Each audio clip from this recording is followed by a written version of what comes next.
U današnjoj epizodi želim da pričam o tome kako sam pobedila grinju. Ne želim da pričam o grinji samoj, zato što imamo puno epizoda na tu temu, već želim sa vama da podelim iskustvo zašto prvi put unazad 3 godine ja nemam nikakav problem sa grinjom na krastavcima, iako sam se unazad 3 godine ozbiljno borila sa njom. Možda ovo moje iskustvo bude nauk svima vama, pa primenite u narednoj sezoni i u svojoj bašti. Jedna ovakva bašta podrazumeva suživot sa svim bićima u bašti i grinja je sastavni deo predatorskog lanca. Ja sam potpuno svesna da grinja živi i treba da preživi u mojoj bašti. Ali unazad 3 godine borba za krastavce je bila zaista velika. Urod je bio prilično mali, s obzirom koliko sam vremena uložila u njihovu iznova i iznova setvu.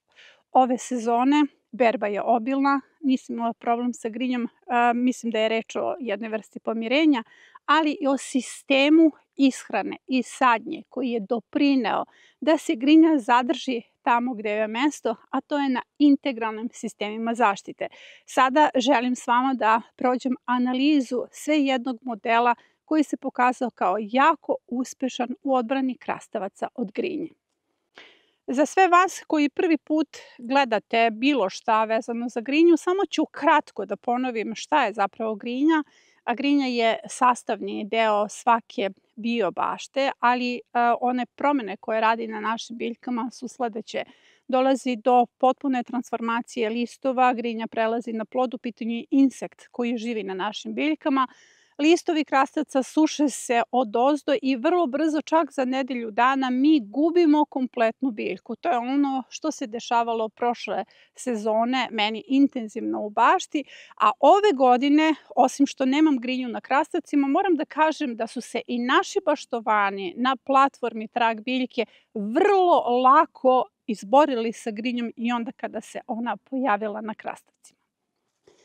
Grinju pratim i analiziram godinama. Smatram da niti jedan problem u mojoj bašti nije tu tek tako da bi bio problem. On je tu kako bih ja naučila sve o tom problemu, pomirila se sa tim, recimo konkretno insektom i našla način kako da mi budemo u nekakvoj miroljubivom suživotu, miroljubivom koegzistenciji. A i to sam uspela ove sezone. Ali ove sezone sadila sam baš zbog toga krastavce na 4 načina. Prvi način jeste na nosačima, drugi na mreži, treći je puzajući krastavac i četvrti na vigvamima. Taj krastavac na vigvamima vam ne mogu pokazati zato što mi sama setva nije uspela, odnosno više puta sam ponavljala setvu i nekako je taj maj i jun su bili vrlo problematični za krastavce, nisam uspela da ih održim, ali vam obećavam da ću taj sistem na vigvamima da probam naredne sezone. 2 osnovna sistema su mi pomogla da se izborim sa grinjom, odnosno se grinja uopšte ne pojavi na krastavcima. U pitanju je integralni sistem zaštite, s razlogom sam pored boranija i jako dobra ishrana krastavaca. A takođe ću vam pokazati modele gde krastavci uopšte nisu gorki. U pitanju je suncokret i podsjetit ću vas da sam o svemu tome govorila prošle sezone i putem kratkih videa i putem nekih dužih video materijala. Ukoliko ste pratili i primenili i vi sada nemate gorke krastavce u bašti. Ovo je prvi model koji želim da vam analiziram. U pitanju je model na nosačima. Vidite kako su postavljeni nosači, mreže odozgo, očekujem da se krastavac popne. Krastavac uveliko berem, uopšte nije gorak, dakle niti jedan plod nije bio gorak. Pokušat ću da vam pojasnim gde sam stavila suncokret. Suncokret se nalazi u centralnoj zoni ove kocke, dakle ja sam napravila kao neku kocku gde sam po dijagonali posadila, odnosno posejala krastavac, u pitanju je direktna setva krastavca, a po drugoj dijagonali je posejana visoka boranija. Podsjetit ću vas, visoka boranija je indikator grinje u bašti. U pitanju je biljka koja na sebe privuče grinju i pokaže nam 5 do 6 nedelja ranije pojavu grinje u bašti. Ukoliko ste to shvatili kao ozbiljno, kroz tekstove u nedeljniku, kroz jako mnogo epizoda koje je snimljeno, vi ste to primenili u svojoj bašti. Mada mi imamo dosta modela u kojima sam upravo na taj način sejala krastavce, pa ste te modele primenili u svojoj bašti. Boranija na sebe privuče grinju, ali grinja na boraniji neće napraviti veliki problem. Ona će nam biti indikator pojavnosti.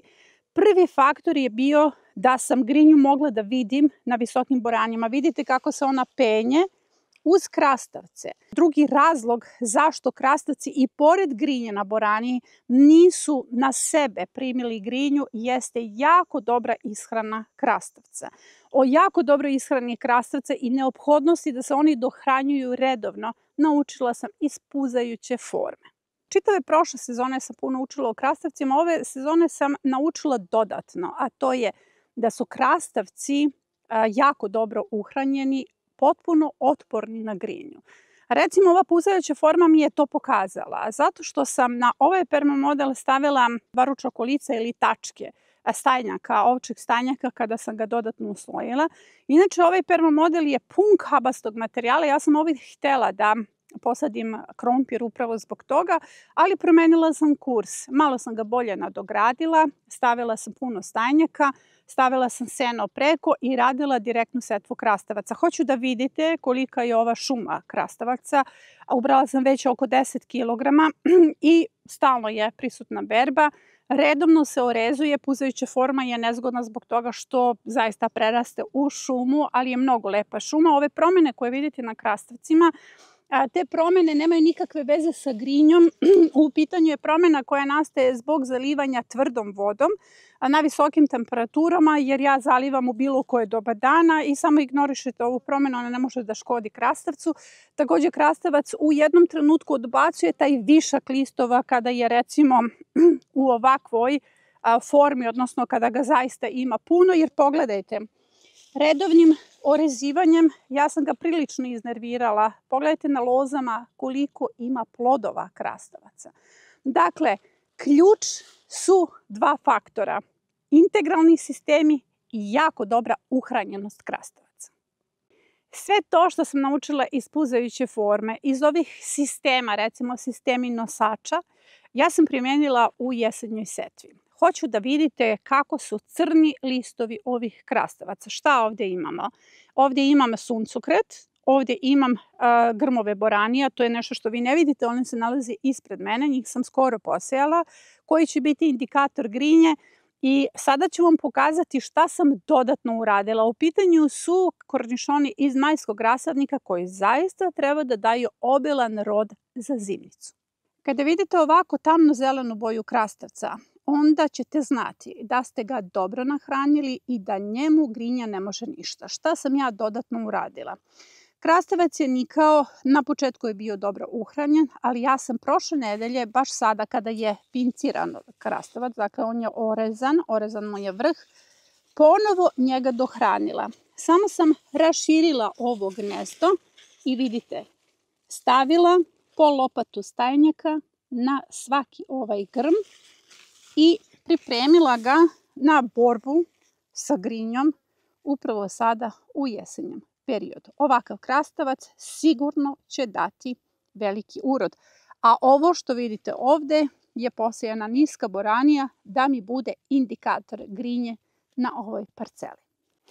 Sećate se one epizode najbolji model za setvu krastavaca? To je upravo ova epizoda gdje sam krastavce po sredini sejala zajedno sa krompirom s jedne strane, sa niskom boranijom sa druge strane. Ispred niske boranije se nalazi celer, ovdje se nalazio luk za mladu berbu. Ispred imamo kukuruze, ovdje imamo kupusarice i naravno suncokreti koji moraju da budu obavezni uz setvu krastavaca. Moram da vam kažem da i ovaj krastavac nije gorak. Dakle, suncokreti su zaista funkcionalni u kombinaciji s krastavcima. Postoji kratki video gdje vam govorim o tome zašto je krastavac gorak, zato što krastavac ulazi u stres, pa je zbog toga gorak. Između ostalog vam dajem savjet da obavezno uz krastavce sejete suncokrete. Ako ste poslušali, a dobila sam više komentara onih ljudi koji su to poslušali, koji sada nemaju gorke krastavce, dakle i vi nećete imati gorke krastavce. Ovi krastavci su potpuno slatki, prva stvar, berba je već uveliko u toku. Krastavci će malo kasniti, recimo ove loze će malo kasnije dospeti u pun rod, zato što sam tako sejala da ne bih odmah imala ogromnu količinu krastavaca. Ispred se nalazi krompir, krompir odbija grinju. Sa jedne strane boranija na sebe privuče grinju i odbija je od krastavaca, a krompir sam po sebi odbija grinju. I ovdje imam dvostruki sistem zaštite koji se pokazao kao jako funkcionalan.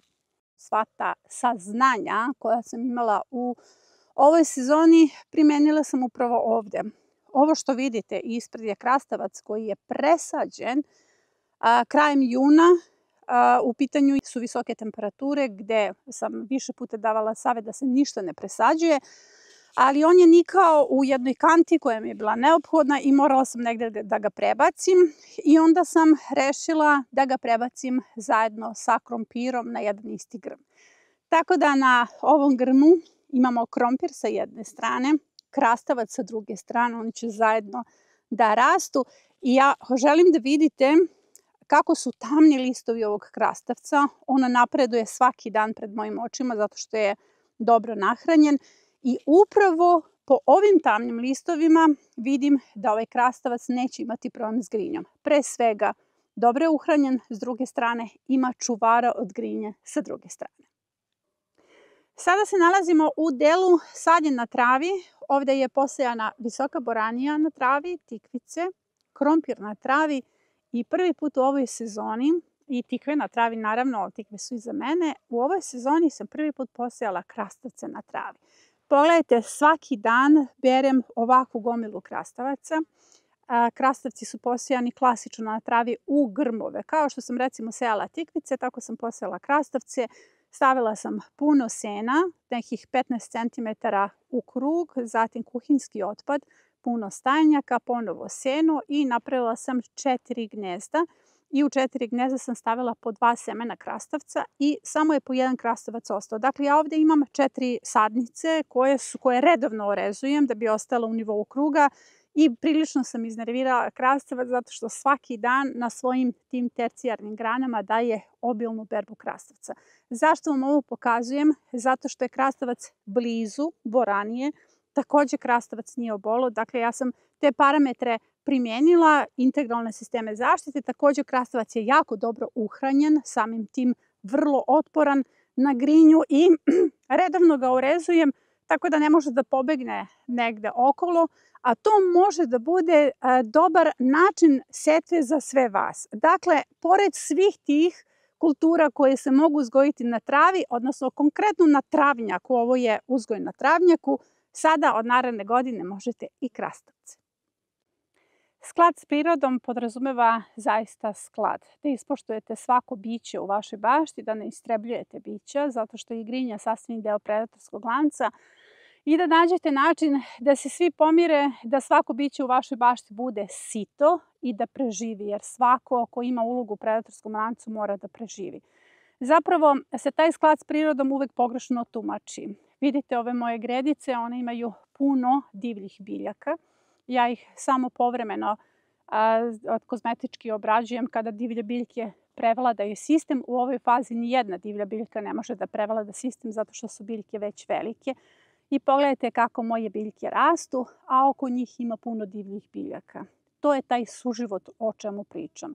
Jer korov ne postoji. Korov je divlja biljka koja je vaš resurs, koja je lekovita biljka i koja može da vam pomogne da izlečite svoje biljke i da ih nahranite i sastavni je deo vašeg lanca jednako kao svaki taj insekt ili svaka vaša biljka koju uzgajate. U ovoj epizodi mogu samo da zaključim da je jedini način da se izborite sa grinjom upravo taj suživot, a s druge strane dobra ishrana krastavaca i upravo integralni sistemi zaštite o kojima govorim. I o svemu ovome ću pisati u novom nedeljniku, to je nedeljnik broj 41. I podsjetit ću vas da je nedeljnik potpuno besplatan i da dolazi jednom nedeljno na vašu email adresu. Ako se još uvek niste prijavili, to možete putem linka koji se nalazi u komentaru ispod ove epizode. A ja vas pozdravljam do naredne epizode.